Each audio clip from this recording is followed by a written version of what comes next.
Capítulo 8. R de Regulating. Regular la emoción. Muy bien, volvamos a la vieja pregunta. ¿Cómo te sientes? Pero ahora también quiero saber qué vas a hacer al respecto, si es que vas a hacer algo. Imagina que es viernes por la tarde y que estás lejos de tu oficina, en una conferencia a la que te han pedido que asistas. Ha sido una semana larga y darías lo que fuera por estar en casa, relajado o al menos de vuelta al trabajo. Por el contrario, estás atrapado en una habitación sin ventanas, fingiendo que prestas atención. Pero esto es lo que pasa por tu mente. No puedo creer que tenga que pasar 3 horas aquí y fingir que escucho hablar a esta gente. Estás irritado, estás distraído, estás cansado. Todo ello es perfectamente comprensible. Describo esta situación cuando tengo que hablar delante de grupos y pido a los participantes que compartan las estrategias que utilizarían para afrontar sus sentimientos. Esto es lo que dicen. Dejaría mis emociones fuera. Me sentaría en una buena postura. Tomaría mucho café. Me concentraría y no dejaría que nadie me distrajera. Tomaría notas. Intentaría ser positivo. Me levantaría de vez en cuando para estirarme y caminar un poco. Haría garabatos en una hoja de papel. Me esforzaría. Fumaría un cigarrillo en el aparcamiento. En los 2 últimos años, las respuestas se han ido refinando. Me concentraré en la respiración y en estar presente. Cultivaré la atención consciente. Rezaré para que todo vaya bien.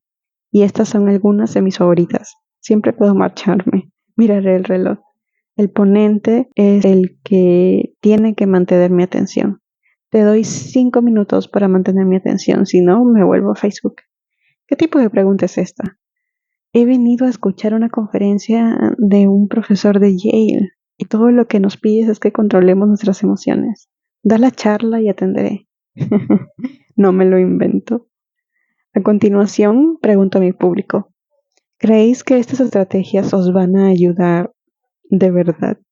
¿Son tan infalibles que se las enseñaríais a vuestros hijos para ayudarlos a afrontar situaciones similares? Imaginemos que en lugar de adultos en una conferencia somos un puñado de niños de quinto de primaria, con los típicos impulsos y ansiedades que experimentan los niños. Es viernes por la tarde y estás en clase de geografía e historia. La noche anterior te has acostado tarde, acabando el proyecto de ciencias y ahora estás agotado. Tal vez has suspendido un examen de matemáticas esta mañana y temes catear y repetir curso. Puede que en el desayuno tu padre te haya contado que tu madre y él se van a divorciar y ha añadido, pronto tendrás un padrastro. Esto lo he escuchado en la vida real. Muy bien, ahora repasemos las estrategias de los adultos para comprobar hasta qué punto funcionan bien en estas situaciones. ¿Aconsejarías a los niños levantarse y pasear a su antojo por el aula? ¿Ignorar al profesor y visitar Instagram? ¿Dejar los sentimientos fuera del aula? ¿Mirar el reloj?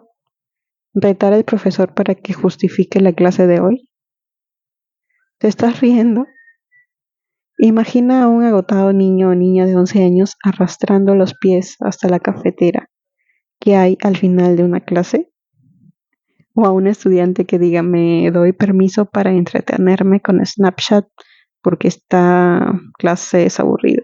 ¿Y cómo reaccionarían el resto de los alumnos si una docena de ellos se levantan de vez en cuando para pasearse y realizar estiramientos? La regulación de las emociones ocupa la parte superior de la jerarquía ruler. Probablemente es la más compleja y exigente de las 5 habilidades.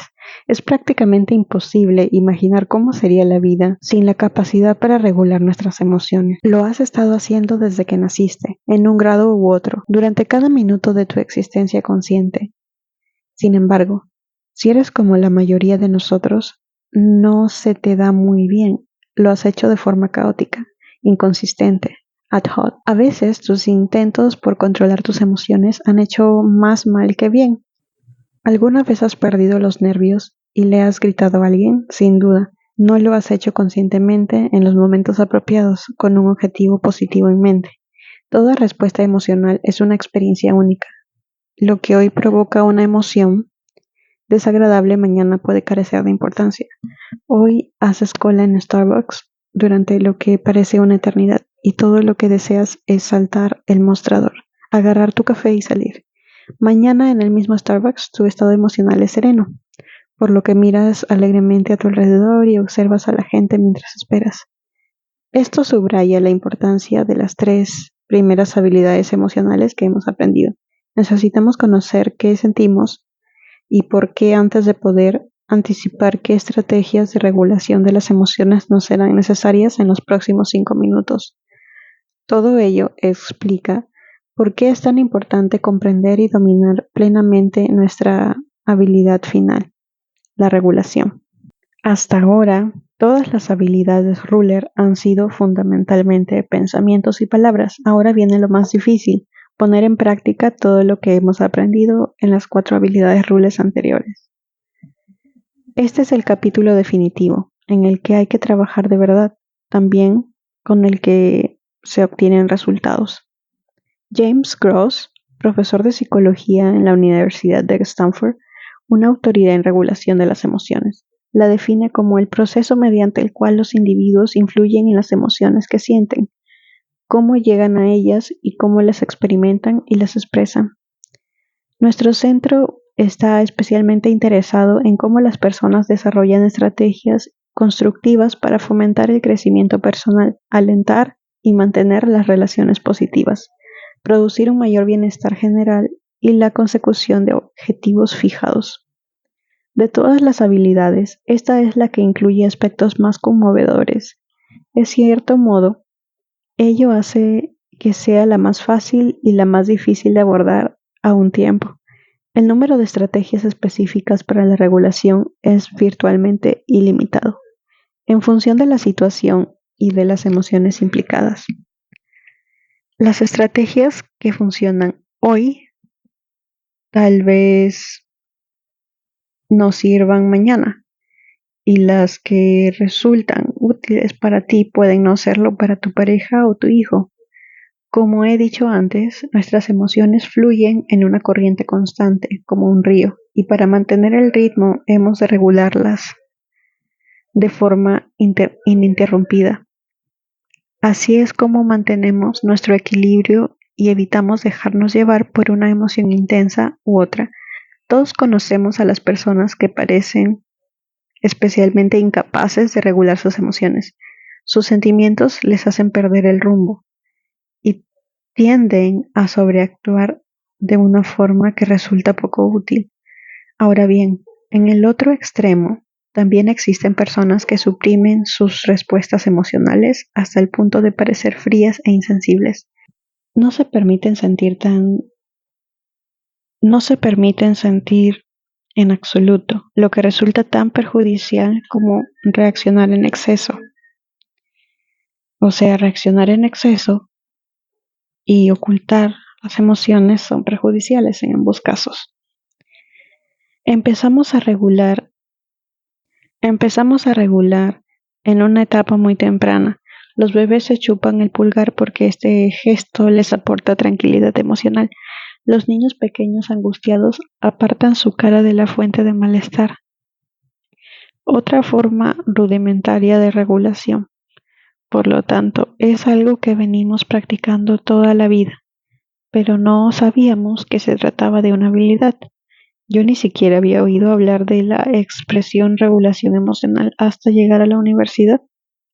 El objetivo inicial de la regulación es gestionar nuestras propias respuestas emocionales, pero más tarde esta habilidad da el salto a una complejidad mayor, la corregulación.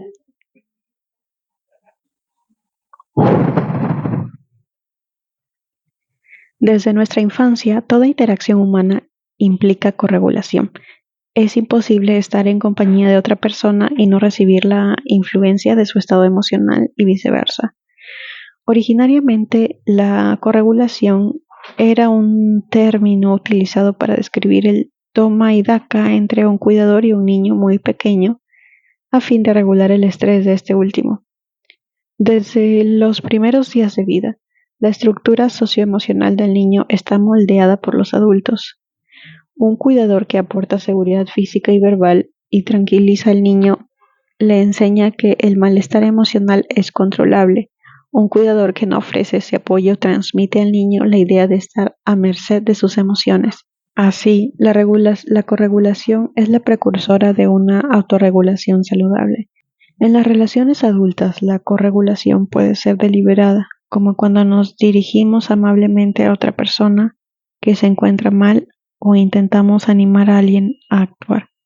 Tú te sientes dichoso, furioso o aburrido y automáticamente yo interpreto esas señales y mi estado de ánimo se altera.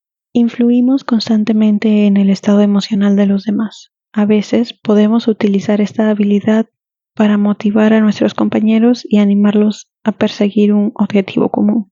En 2015, nuestro centro colaboró con la Born This Way Foundation para organizar la Cumbre de la Revolución Emocional en Yale. El objetivo era concienciar del papel decisivo de las emociones en la vida de los jóvenes. Queríamos reunir a los jóvenes procedentes de todos los rincones del país para compartir sus ideas con educadores, investigadores y legisladores.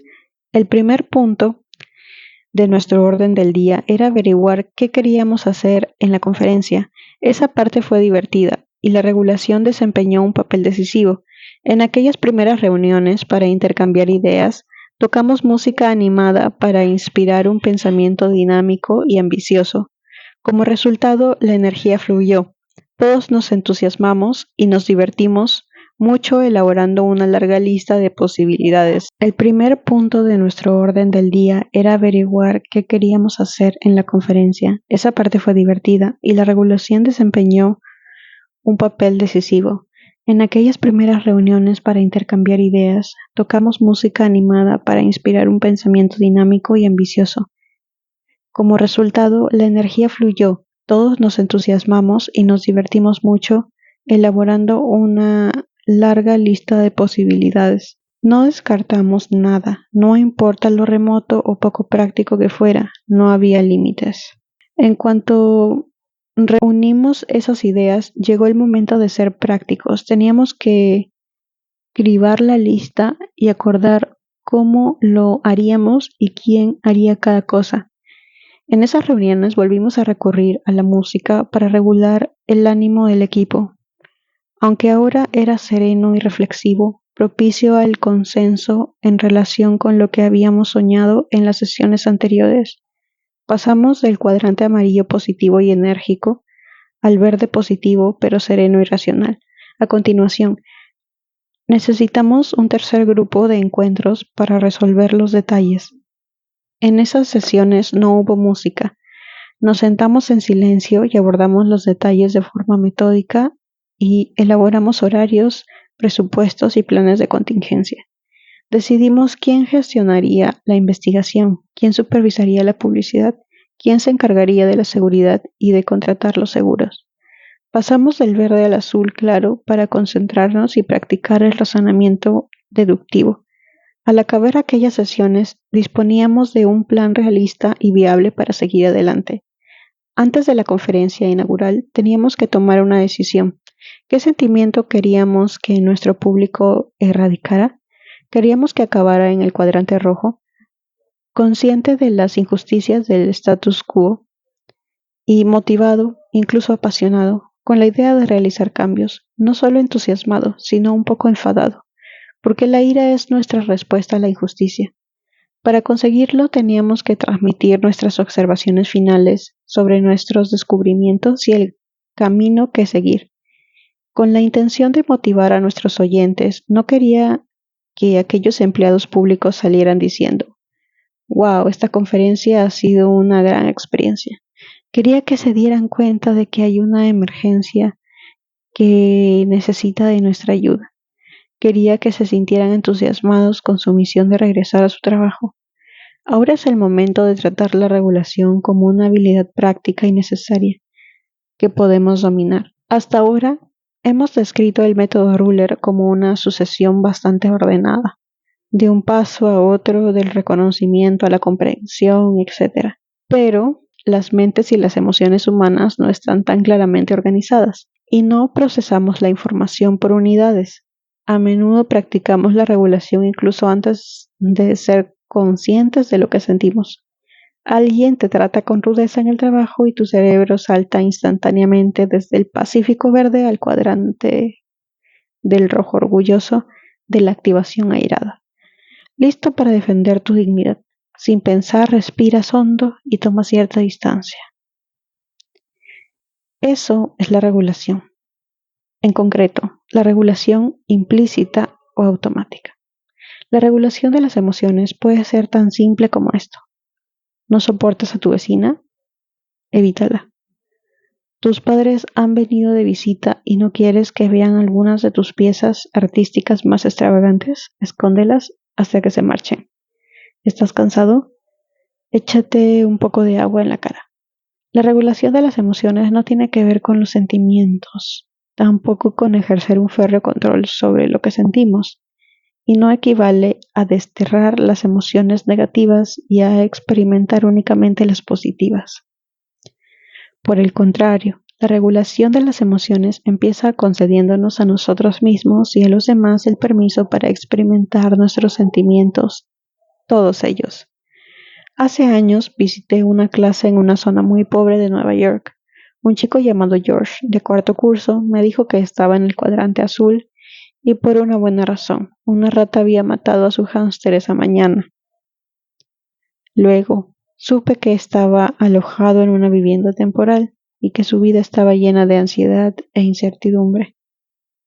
El profesor preguntó a la clase, ¿qué podemos hacer para ayudar a George? Y las respuestas llegaron enseguida. Un estudiante dijo, ¿puedo darte un abrazo? Otro, George, estoy aquí todo el día por si quieres hablar. El cambio en la expresión facial de George fue inmediato. Llegó a clase abatido, pero sus compañeros le reconfortaron y supo que podía contar con ellos. No se le pidió que saliera del cuadrante azul, más bien se le brindó apoyo y afecto para que sintiera cómodo donde estaba.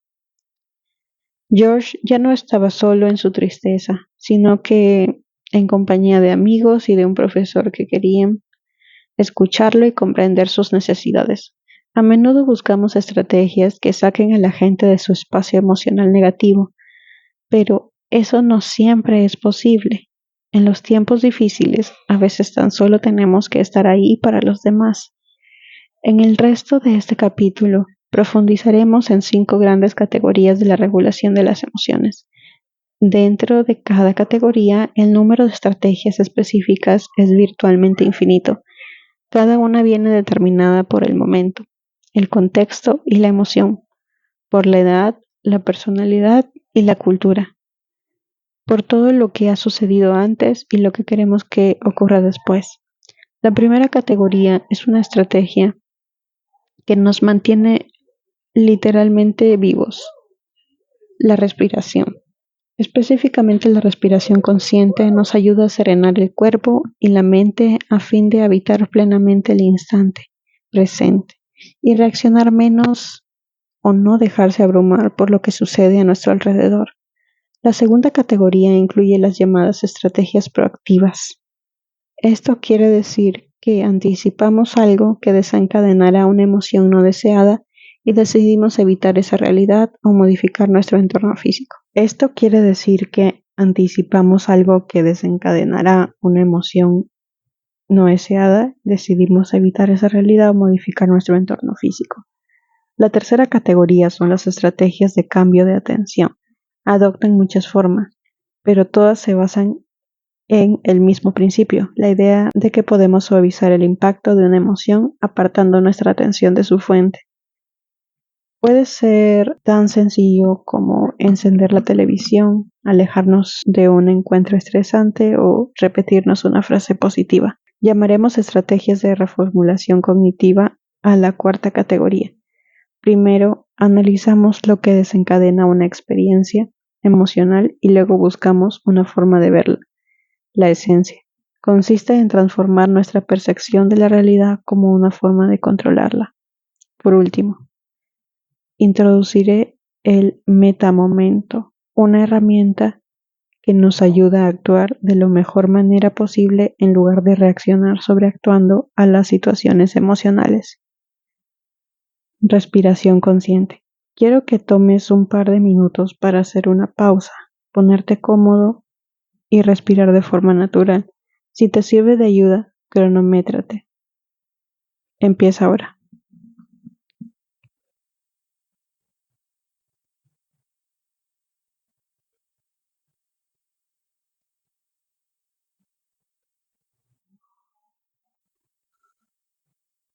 ¿Cómo ha ido? ¿Lo has probado alguna vez o has seguido leyendo? Si lo has intentado, ¿cómo te has sentido? ¿Impaciente, ansioso, aburrido? ¿Ha vagabundeado tu mente? Tal vez sea esta la primera vez que te has reservado un minuto para ti mismo en todo el día y te has sentido sereno o centrado. Permitir que nuestra mente permanezca ociosa es un gran reto para muchos de nosotros, dado lo ajetreado de nuestras vidas, y es especialmente duro cuando nos enfrentamos a emociones fuertes como la ansiedad, la ira e incluso la excitación. Nuestro cerebro responde a las emociones intensas activando el sistema nervioso simpático. Nuestro corazón se acelera, producimos hormonas del estrés o endorfinas en función de la emoción. Y cuando estamos presionados, nos preparamos para enfrentarnos a la situación o para escapar de ella. La respiración consciente nos ayuda a frenar la activación de nuestro sistema de respuesta al estrés mediante la ralentización del ritmo cardíaco. Respirar por la nariz es útil porque la respiración por la boca tiende a ser más rápida y poco profunda. Pensemos en un perro jadeando, lo que puede reactivar el sistema de respuesta del estrés. Y al contar las respiraciones o repetir una frase serena mientras respiramos, recuperamos el equilibrio y el control. Porque el área del cerebro encargada de gestionar estas situaciones se traslada del tronco encefálico a la corteza motora.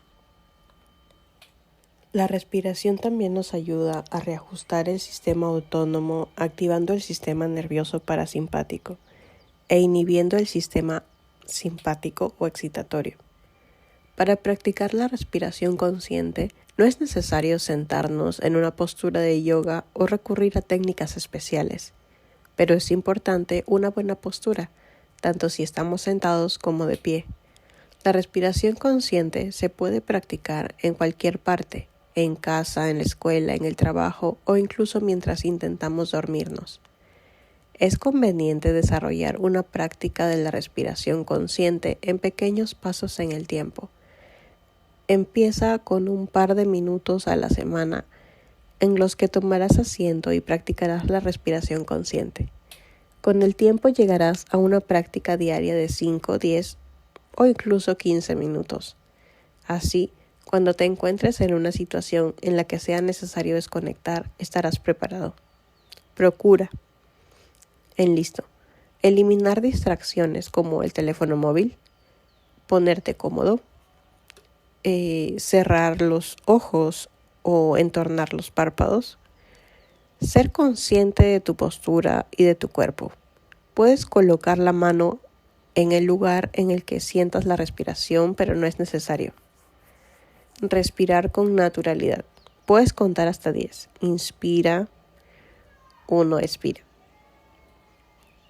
1, inspira. 2, expira. 2, hasta llegar hasta 10. Luego repite. También puedes respirar mientras repites una frase. Yo encontré mi frase favorita hace 20 años en Thich Nhat Hanh, líder de la comunidad Mindfulness. Es sencilla. Al inspirar decimos dentro y al expirar fuera. Luego, profundo, lento, calmado, sereno, sonríe, libera y repite. Esta última me ayuda de noche, cuando mi mente está desbocada y me cuesta conciliar el sueño. Procura que tu atención regrese a la respiración si descubres que tu mente vagabundea. Si eres como yo y te distraes fácilmente durante la práctica, tal vez te dé por pensar, no puedo hacerlo. Intenta ser un científico de las emociones, no las juzgues, ten un poco de autocompasión y vuelve a intentarlo. Estás ejercitando un nuevo músculo. En cuanto te sientas cómodo con estos 2 ejercicios básicos, puedes probar otros, pero no es necesario. Yo los practico desde hace años. En la actualidad, docenas de experimentos demuestran los beneficios de la respiración consciente en nuestro funcionamiento emocional, social y cognitivo. Con el tiempo, no solo nos desactivamos más rápidamente, Nuestra capacidad para concentrarnos y estar presentes crece sin cesar. La investigación sugiere que 15 minutos diarios de esta práctica influyen en nuestra adaptación a la familia y a los amigos, en nuestra reactividad emocional, atención, memoria, sistema inmunitario, hipertensión, asma, en los desequilibrios del sistema nervioso autónomo y en la salud mental. Ahora veremos estrategias proactivas. Las siguientes estrategias requieren de un nivel de autoconciencia suficiente como para saber exactamente qué nos activa, qué nos procura felicidad y por qué. Pensamos en cómo nos sentiremos en una situación futura y diseñamos un plan para alterar el impacto emocional. Esta habilidad depende de las fases R, U y L: reconocimiento, comprensión y etiquetado. Por ejemplo, tienes un tío que siempre consigue ponerte furioso en la cena de Acción de Gracias. En lugar de apretar los dientes ante la perspectiva de otra celebración tensa, decides con antelación que te sentarás al otro lado de la mesa. Problema resuelto. O quizás en la oficina tienes un subordinado que te ha estado buscando porque quiere una reunión contigo. Pero hay un problema. Te pone nervioso y sabes que la sesión será extremadamente perturbadora. Lo has estado evitando, pero eso solo empeora las cosas, ya que tu temor no para de crecer.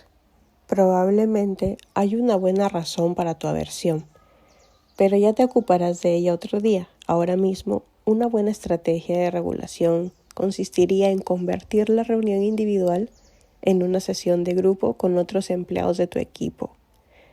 En cuanto se te ocurre esta solución, te sientes mejor. Esta estrategia requiere cierto autoconocimiento, pero si somos capaces de predecir qué situaciones o encuentros despertarán una reacción emocional, podremos tomar medidas para evitar que esta suceda.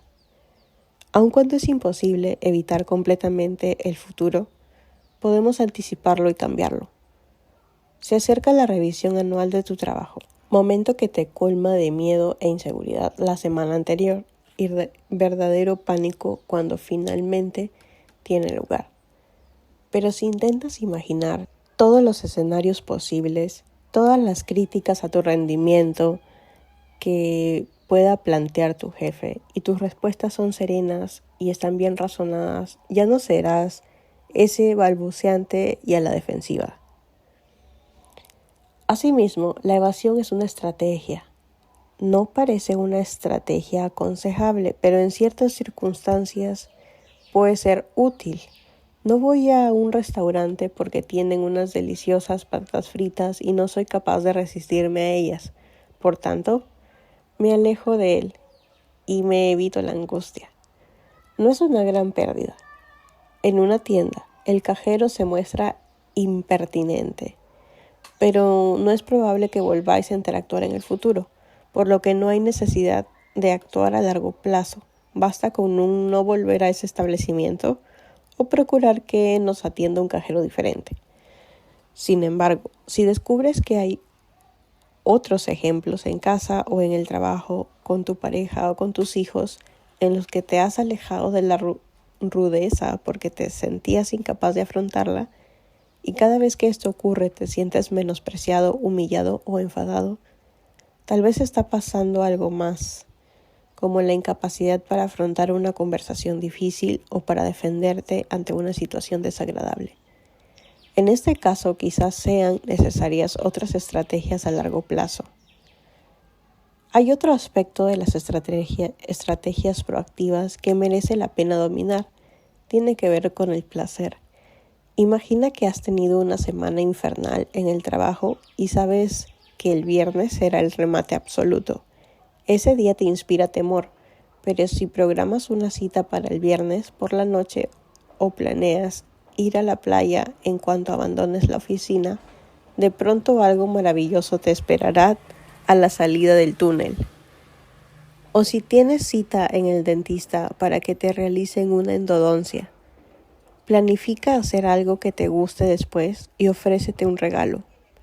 Como regla, Hacer algo que nos gusta es una estrategia muy eficaz para regular las emociones negativas. Ahora veremos estrategias de cambio de atención. Adoptan muchas formas, todas ellas basadas en el mismo principio, la idea de que podemos suavizar el impacto de una emoción alejando nuestra atención de ellas. Puede ser tan sencillo como ignorar un encuentro estresante o tan reflexivo como hablar con nosotros mismos, como si nos dirigiéramos a un amigo que está sometido a un gran estrés y le pidiéramos que se imaginara a sí mismo en una playa. ¿Te aburres en la cola del supermercado y miras Instagram? Es una distracción muy habitual en los tiempos que corren, pero no demasiado útil. ¿Podrías haber dedicado esos momentos a pensar en una nueva idea empresarial o en planificar tus vacaciones? Sin embargo, hay que aguantar el tipo y estar ahí.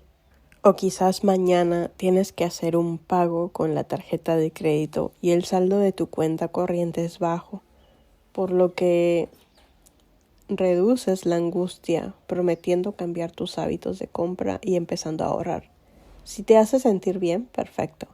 Es una buena forma de evitar momentos así en el futuro. Pero apartar la vista no pagará la factura que tienes delante. Te pone nerviosa esperar los resultados de un análisis de sangre y te pegas un atracón de Netflix. Es mejor que sufrir. Tu incapacidad para perder peso te frustra tanto que solo el helado de vainilla calma tu angustia. Te puede ayudar durante 15 minutos, pero tal vez no sea la mejor estrategia para alcanzar ese objetivo específico. La lista de distracciones potenciales es infinita, desde soñar despierto a las drogas.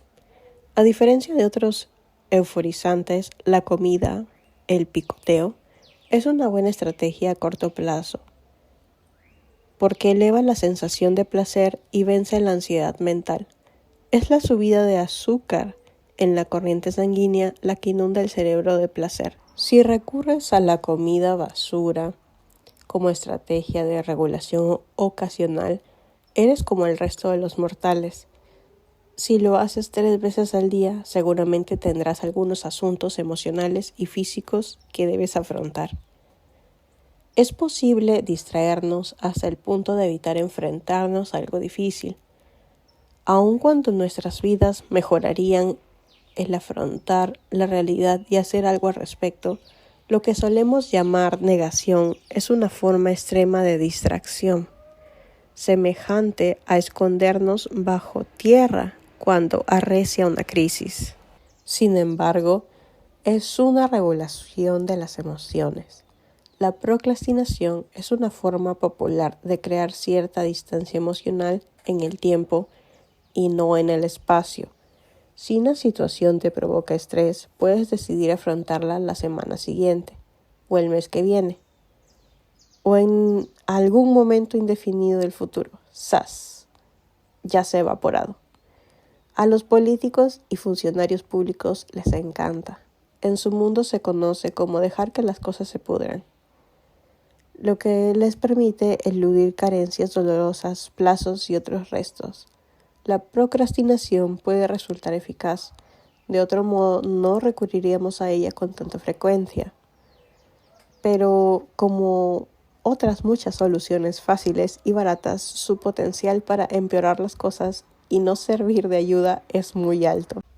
El monólogo interior es algo que todos hacemos de vez en cuando. Consiste en expresar silenciosamente nuestros pensamientos como si habláramos a otra persona. Lo mejor del monólogo interior es que no requiere esfuerzo, ya que todos lo practicamos ocasionalmente.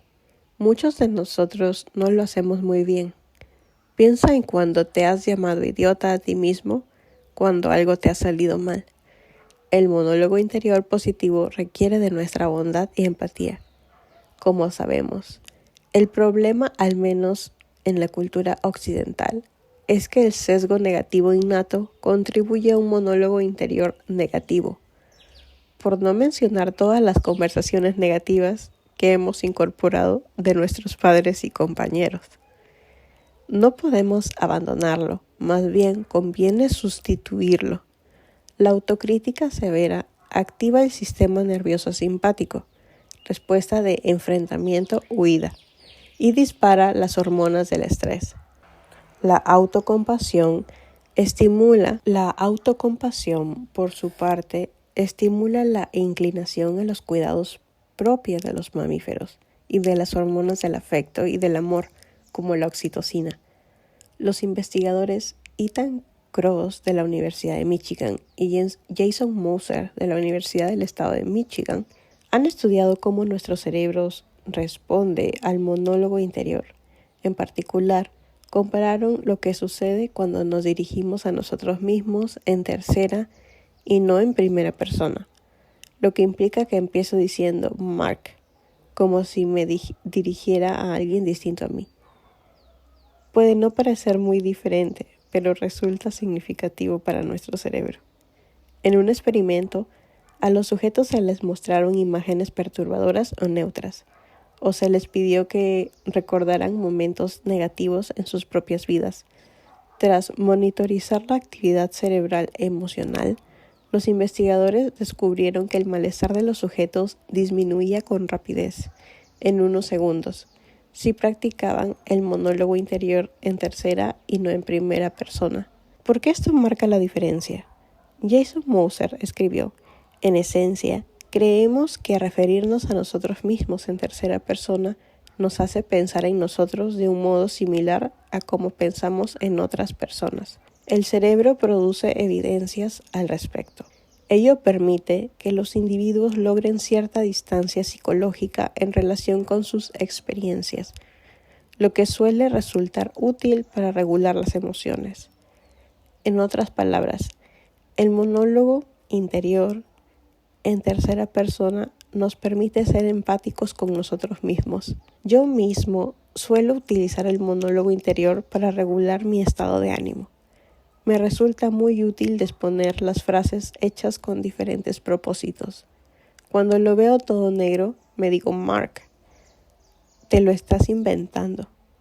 Cuando me siento mal antes de ir a la cama, me digo Mark, ¿sabes que este sentimiento no es permanente? Vete a dormir, mañana estarás bien. A veces el monólogo interior es más elaborado.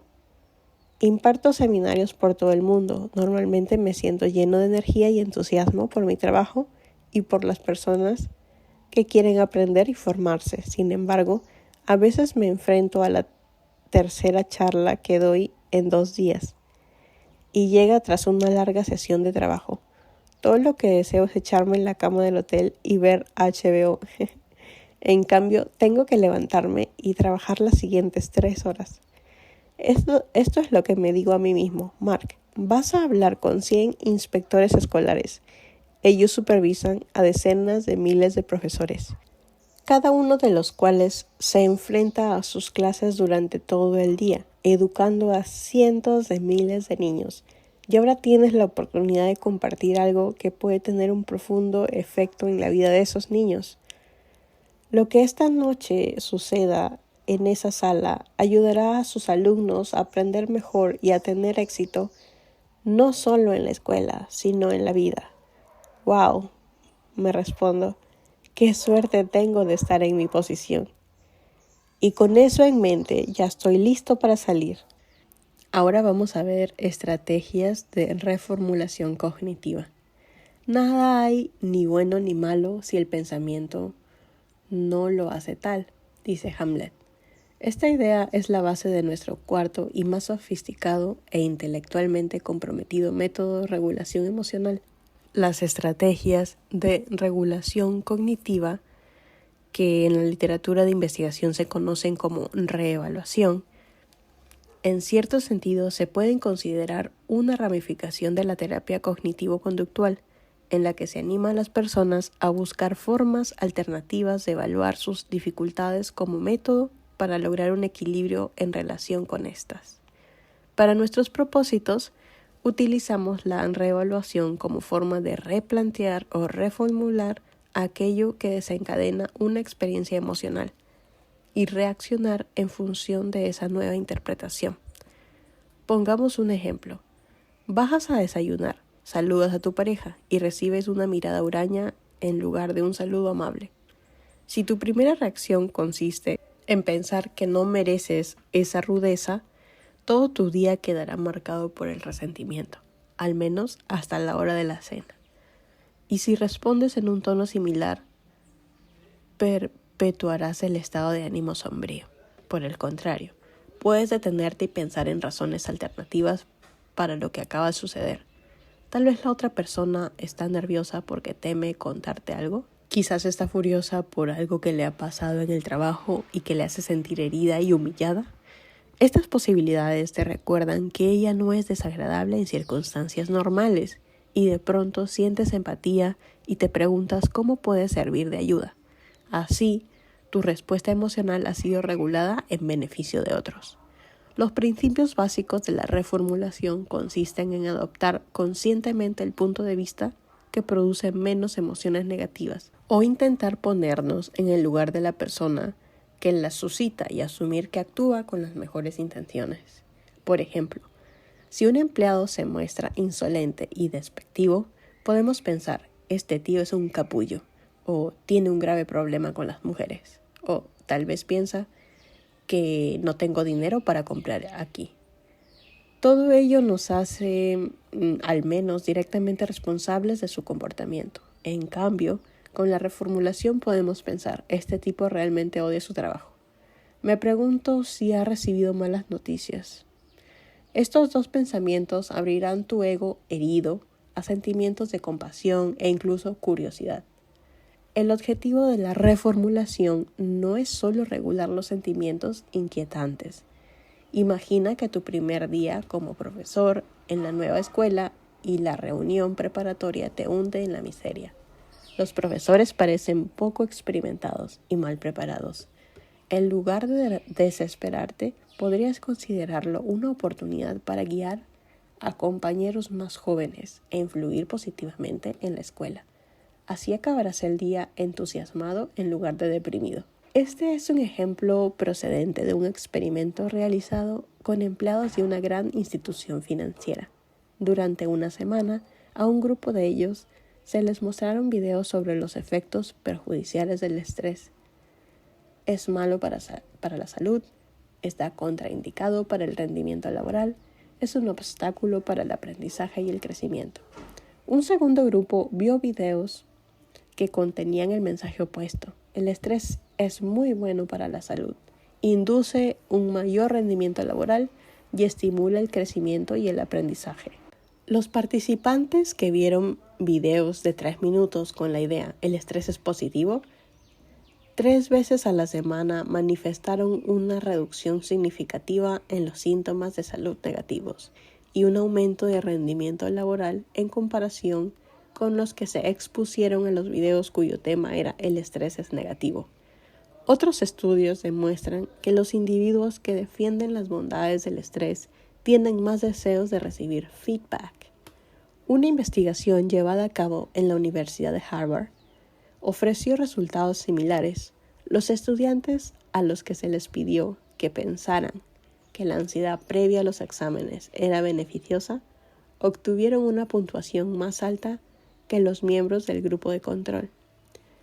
En otro experimento, la reformulación de la ansiedad como entusiasmo mejoró las destrezas negociadoras y oratorias. Estudios realizados con ayuda de imágenes por resonancia magnética funcional de la actividad cerebral han descubierto que la reevaluación disminuye significativamente la actividad de la amígdala cerebral, un área del cerebro que se activa cuando experimentamos emociones intensas. Y en cambio activa las áreas corticales temporales laterales, que nos ayudan a modular nuestras respuestas emocionales. Como ocurre con todas las estrategias de regulación, la reformulación también puede perjudicarnos. Imagina, estás en una fila y tu pareja comparte algo que te avergüenza. Estás a punto de perder los nervios y a salir de la habitación. Pero resistes el impulso, practicas la respiración consciente y reconsideras lo que ha sucedido. No ha pretendido humillarme, te dices a ti mismo o a ti misma. Eso puede ser de ayuda. Al menos ahora crees que la otra persona no ha tenido la intención de ridiculizarte. Ha tomado un par de copas de más, razonas. Esto también puede rebajar la tensión. Los martinis son los responsables. Soy hipersensible. No ha sido para tanto, decides. Y es posible, quizás el cansancio te ha hecho más vulnerable de lo habitual. Tal vez eres el único o la única en la sala que piensa que lo que la otra persona ha dicho es inapropiado. Reformular el incidente te ha tranquilizado y ha evitado una escena terrible, por lo que podemos considerarlo una regulación exitosa de una emoción intensa o no. El mismo escenario. Te sumerges en un idéntico monólogo interior para ayudarte a gestionar la situación sin hundirte, hasta que recuerdas que es la tercera vez que pasa algo así en los últimos 2 meses. Y en lo más profundo de tu ser crees que tal vez sus intenciones no eran tan puras y ha querido obtener cierta satisfacción haciendo que los demás se ríen a tu costa. Y últimamente bebe más de la cuenta. Ahora adviertes que no has sido hipersensible. Cualquier persona normal se habría sentido herida por lo que esa persona ha dicho en medio de una fiesta concurrida. Esto significa que la reformulación te ha permitido vivir rechazando o negando una realidad no confesada y malsana que se está abriendo paso entre los dos. La otra persona te está atacando de forma pasivo-agresiva y por alguna razón tú lo permites. No le has hablado de ello y ni siquiera has admitido lo mal que te hace sentir. Tu reticencia es comprensible. En cuanto afrontas tus sentimientos, tienes que hacer algo al respecto. Puede no ser fácil, pero hasta que lo hagas y empieces a tratar con ellos en lugar de regularlos para hacerlos desaparecer, la situación no mejorará. Y esto es lo que a veces pasa con la reevaluación cognitiva. Una estrategia muy inteligente y muy útil, además de persuasiva, para la regulación emocional. En la reevaluación hemos de preguntarnos a nosotros mismos: ¿estoy haciendo esto solo para justificar que evito un problema difícil y sensible? ¿Lo estoy haciendo porque sé que afrontar este asunto conducirá a una conversación larga, angustiada y tortuosa? En ese caso, la reevaluación puede ser una solución útil a corto plazo. Te has puesto en marcha. No es el momento ideal para un duro enfrentamiento, pero también es una pobre estrategia a largo plazo, porque eludir una cuestión ahora hará que reaparezca más tarde. Por eso hemos de hacer el esfuerzo de convertirnos en científicos de las emociones. Tenemos que analizarnos regularmente, evaluar nuestros sentimientos con honestidad, sin juzgarnos a nosotros mismos. Cada vez que creamos haber utilizado con éxito una estrategia para regular nuestros sentimientos, hemos de preguntarnos: tal vez haya funcionado por ahora, pero ¿qué es lo que he conseguido a largo plazo? Ahora veremos el metamomento. Por último, hemos llegado a la cima de la regulación de las emociones, la habilidad ruler más compleja y también la más potencialmente gratificante. Pero hay un truco. Como todos sabemos, nuestras mejores tentativas de reflexión serena y meditada solo funcionan cuando sentimos que controlamos nuestras emociones. Si te corroe el resentimiento o te inunda la desilusión, es poco probable que seas capaz del razonamiento global necesario para evaluar una situación bajo una nueva luz. En ese escenario, primero tienes que bajar tu temperatura emocional, disminuir el nivel de actividad y concederte el espacio necesario para el pensamiento racional. Puedes respirar hondo, dar unos pasos atrás o dar una vuelta a la manzana. Entonces tal vez estés preparado para el metamomento. Hace una década, Robin Stern, psicoanalista y directora adjunta de nuestro centro, y yo nos preguntamos por qué en nuestra sociedad hay tantas personas adictas a estrategias que les impiden alcanzar sus objetivos. Robin ha trabajado con cientos de pacientes que fracasaron incluso después de aprender una serie de estrategias, y yo mismo he observado a escolares y educadores que no empleaban las estrategias aprendidas, pese a ser conscientes de su utilidad. Muchos de nosotros hemos sido expuestos a estrategias destructivas desde las primeras etapas de la vida. Conversaciones negativas, gritos, culpabilización, etc. Estas respuestas requieren poco control cognitivo, pero a menudo resultan eficaces a la hora de liberarnos de nuestros sentimientos negativos y aportarnos una gratificación temporal. En el momento no nos damos cuenta de que esas estrategias también pueden arruinar nuestras relaciones. No abordan las consecuencias a largo plazo y nos impiden conseguir nuestros objetivos. Necesitábamos dar algo, una herramienta que ayudara a la gente a encontrar estrategias beneficiosas para sí misma. Por lo tanto, inventamos una herramienta que bautizamos como metamomento, expresado en términos simples, y se trata de una pausa. El metamomento implica echar el freno y salir del tiempo. Incluye el prefijo meta porque es un momento en relación a un momento. A veces lo asociamos a contar, como en 1, 2, 3 o de 1 a 10. En función de la severidad de la emoción que nos esforzamos por controlar, inspirar profundamente 1 o 2 veces también forma parte de esta herramienta. Cualquier cosa que nos ofrezca un poco de espacio para maniobrar y desactivar la emoción es un metamomento. El metamomento es cuando paramos la acción y decimos, ¿lo he oído de verdad? O incluso, tengo que hacer una pausa y respirar hondo para no explotar. No echarme a llorar o reaccionar de una forma que probablemente lamentaré. Observar la situación desapasionadamente nos ayudará a ir más allá de nuestro primer impulso y encontrar una respuesta mejor. Como escribió el escritor y consultor Justin Bariso, hacer una pausa te ayuda a no tomar una decisión permanente a partir de una emoción transitoria. Instintivamente sabemos que esto nos ayudará y la biología nos da la razón. Hacer una pausa y respirar hondo activa el sistema nervioso parasimpático, que reduce la producción de cortisol, una de las principales hormonas del estrés, y reduce naturalmente nuestra temperatura emocional. Hacer una pausa también nos da la oportunidad de plantearnos rápidamente algunas preguntas útiles. ¿Cómo he gestionado situaciones similares en el pasado? ¿O qué es lo que ahora haría la versión mejor de mí mismo? Esta persona ideal e hipotética incluye atributos que utilizaríamos para describir la mejor versión de nosotros mismos desde nuestra propia perspectiva y desde la perspectiva de los demás. ¿Cómo queremos que los otros nos perciban? Para algunas personas se tratan de un conjunto de adjetivos como compasivo, inteligente o concienzudo. Para otras puede tratarse de una imagen o de un objeto. Un buen amigo, que es director de una escuela secundaria, tiene en su escritorio un pitufo que le recuerda que ha de dar lo mejor de sí mismo.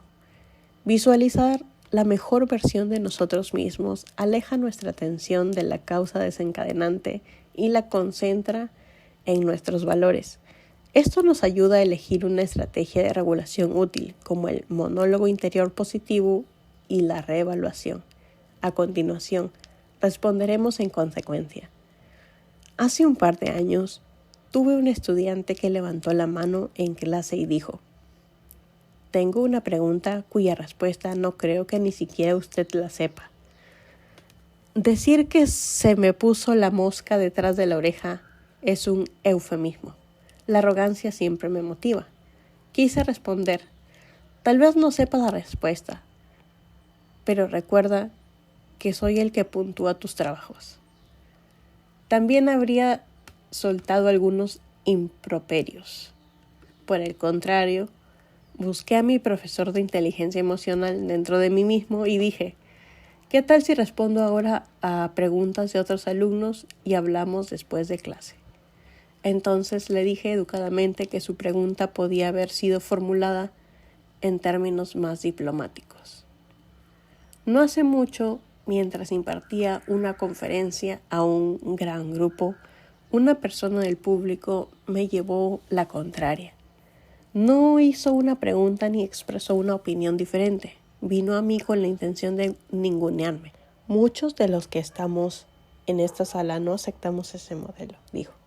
Mi primer impulso fue contraatacar y avergonzarla ante sus compañeros con un comentario del estilo de: muchos de nosotros, querrás decir tú y tus 30 personalidades, pero no me permití ese placer mezquino. En cambio, tomé un poco de distancia. Consideré la mejor versión de mí mismo como maestro de las emociones e hice una pausa para formular una réplica.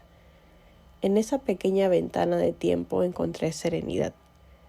Hice un comentario que no era despectivo y seguí adelante.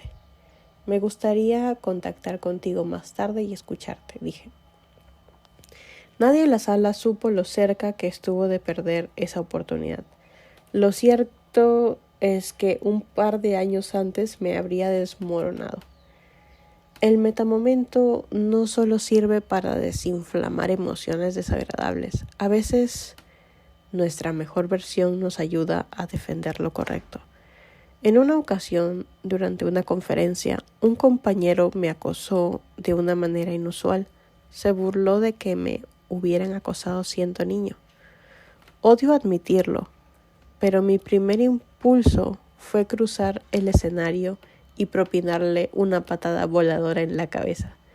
Volví a sentirme como ese alumno de secundaria al que empujaban en los vestuarios. Sin embargo, practiqué el metamomento y esperé a que terminara la conferencia. Momento en el que me acerqué a él y le dije: no sé qué te ha inducido a decir esas palabras, pero no me ha estado bien, no vuelvas a hacerlo. Considero que son victorias del metamomento. ¿Estás preparado para aplicar el metamomento? ¿Qué adjetivos definen la mejor versión de ti mismo? ¿Cuáles son tus estrategias habituales cuando te espolean o te pillan con la guardia baja? ¿Ignoras tus sentimientos? ¿Disimulas o los afrontas de frente? Cuando tu jefe critica tu trabajo y te sientes desanimado, hundido o resentido, ¿hasta qué punto eres capaz de practicar el metamomento y decirte a ti mismo: el feedback es un regalo, siempre se aprende de algo? Cuando tu hija no hace sus deberes, discutes, amenazas, suplicas, haces muecas, explotas de rabia, o respiras hondo, evocas la mejor versión de ti, piensas en las estrategias más eficaces para ella en particular y actúas con serenidad. Estos son los pasos que hay que dar para empezar a practicar el metamomento. Primero que nada, percibe el cambio. ¿Te activas, te pillan con la guardia baja? ¿O sientes el impulso de hacer o decir algo que podrías lamentar? Hay un cambio en tu pensamiento, en tu psicología o en ambos a la vez. Número 2. Detente o haz una pausa. Crea un espacio antes de responder. Da un paso atrás y respira. Vuelve a respirar. 3. Considera la mejor versión de ti. Imagina esa mejor versión. Piensa en una serie de adjetivos o incluso en una imagen que contribuya a que la mejor versión de ti aparezca con detalles vívidos. También puedes pensar en tu reputación. ¿Cómo quieres que los demás te vean, se dirijan a ti y se relacionen contigo? ¿Qué harías si alguien a quien respetas estuviera observando? 4. Y último, crea estrategias y actúa. Echa mano de tu kit de herramientas Ruler, por ejemplo, el monólogo interior, positivo o la reformulación cognitiva. Y elige el camino que contribuya a acortar la distancia entre tu yo espoleado y la emergente y mejor versión de ti mismo. Este siempre es el último paso. Hay algunos aspectos finales de la regulación que hemos de tener en cuenta, como la regulación emocional requiere fuerza mental. Pasar de las estrategias automáticas e inútiles a las útiles y deliberadas es un trabajo duro. Depende de factores aparentemente no relacionados, como la dieta, el ejercicio y el descanso. Si comemos mal, nuestra mente no funciona correctamente. Un exceso de azúcar o de grasas refinadas provoca drásticas subidas y bajadas del nivel de glucosa en la sangre, lo que influye en el funcionamiento cognitivo y en el autocontrol, especialmente en lo relativo a la alimentación sana. Una fácil solución: asegúrate de disponer de algunos aperitivos saludables en tu mesa de trabajo o activa una alarma en tu teléfono para asegurarte de que tomas algo aproximadamente cada 3 horas. La falta de actividad física tiene un efecto negativo en nuestra capacidad mental y en nuestro estado de ánimo. En un estudio, los sujetos fueron expuestos a un agente estresante. A continuación, se pidió a la mitad de ellos que realizaran ejercicio aeróbico, mientras la otra mitad permanecía inactiva. Los que hicieron ejercicio aseguraron sentirse significativamente mejor que el otro grupo. Incluso la ansiedad y la depresión pueden reducirse mediante el ejercicio. La investigación sucesiva demuestra que la práctica habitual del yoga puede ser beneficiosa para nuestra salud mental y física. Un descanso insuficiente o de poca calidad tiene efectos similares en nuestras emociones. Cuando estamos cansados, nuestras defensas bajan y nuestra capacidad mental se ralentiza. El sueño cumple una función restauradora. Si no descansamos bastante o descansamos demasiado, exhibimos más síntomas de ansiedad y depresión, una mayor fatiga y hostilidad. El sueño inadecuado se asocia a una reducción en las conexiones entre las regiones cerebrales responsables del comportamiento y del control cognitivo, y del uso eficaz de estrategias de regulación emocional. Hay otras 2 medidas que podemos adoptar para salvaguardar nuestro bienestar general. La primera es hacer aquello que amamos, pasar el tiempo con la familia o con los amigos, perseguir nuestras pasiones y pasatiempos, entrar en contacto con nuestro lado espiritual, sumergirnos en la naturaleza, leer un buen libro, ver una película divertida. Así, construimos reservas cognitivas que nos ayudarán cuando la turbulencia emocional se desencadene inevitablemente. Estamos configurados para buscar el contacto y el apoyo social. Quienes carecen de ellos son propensos a la ansiedad y a la depresión y a los trastornos cardiovasculares. La segunda medida consiste en practicar la respiración consciente, que tal vez es la estrategia de prevención definitiva. Como ahora sabemos, la práctica diaria mejora nuestra capacidad para estar presentes, aceptar los sentimientos tal como se presentan y no reaccionar abiertamente a ser abrumados por ellos. Toma todo lo que sabemos sobre el mantenimiento de una buena salud física y mental y aplícalo a tu bienestar emocional. Todo está conectado. Con esto hemos completado nuestra formación en la última habilidad Ruler, pero aún no hemos concluido.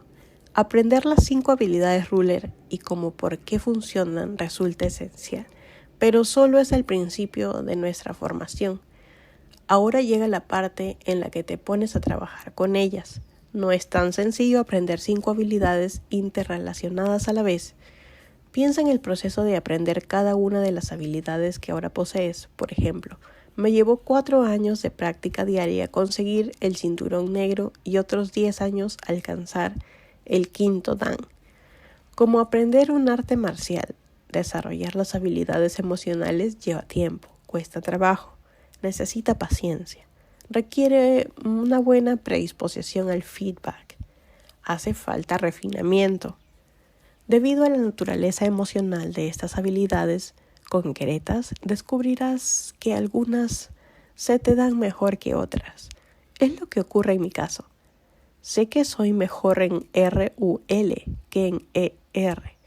Supongo que eso significa que destaco más en las partes mentales de Ruler que en las puestas en práctica.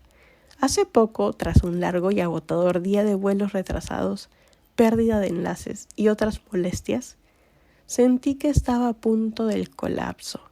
Entonces me pregunté, si un profesor universitario con un doctorado en psicología tiene dificultades para regular sus emociones, ¿qué ocurrirá con un niño de 9 años o con un adulto sometido a severas presiones, que carece de formación en habilidades emocionales. Eso me tranquilizó enseguida. También me recordó cuánto trabajo hay que hacer para asegurar que cada niño reciba una educación emocional. Creo que Mike Tyson tenía razón cuando dijo, todo el mundo tiene un plan hasta que le pegan un puñetazo en la boca. Lo que es cierto en el ring de boxeo lo es en todas partes. Es fácil decir que a partir de ahora vamos a dominar nuestras respuestas emocionales, hasta que nuestra pareja o un niño malhumorado o un jefe poco razonable nos provoca con una palabra o una mirada. Y de pronto toda la formación ruler se desmorona. Por lo tanto, además del permiso para sentir, hemos de concedernos el permiso para fracasar. Cuando esto sucede, hemos intentado otra vez. Respiremos profundamente 1 o 2 veces, pensemos en la mejor versión de nosotros mismos y volvamos a empezar con la primera R.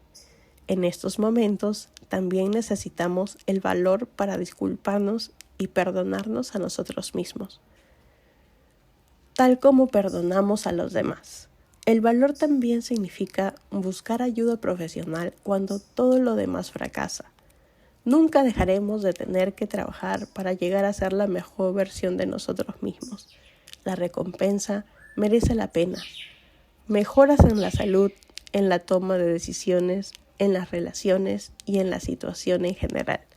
Evidentemente, toda la pericia emocional del mundo no servirá de mucho si nos seguimos gobernando por las viejas reglas de compromiso. Como el tío Marvin y yo descubrimos hace décadas, no basta con enseñar estas habilidades a los niños. También sus profesores tienen que convertirse en científicos de las emociones, y sus padres, y cualquiera que influya en sus vidas, incluyendo a empleados y compañeros de trabajo. La próxima sección abordará todo esto. Con esto hemos terminado la segunda parte del libro. Si hacemos una recapitulación, primera parte, en Permiso para Sentir, tiene 3 capítulos. Permiso para sentir, las emociones son información y cómo convertirse en un científico de las emociones. Y la que acabamos de terminar, la segunda parte, son las habilidades ruler, ¿no? Que hemos visto las 5 punto por punto. R-U-L-E-R. Ahora que terminamos, vamos a leer la próxima parte. Y la tercera y última, que también tiene 3 capítulos, que es aplicar estas habilidades emocionales en diferentes circunstancias, ¿no? Capítulo 9, emociones en casa. Capítulo 10, emociones en la escuela. 11, emociones en el trabajo.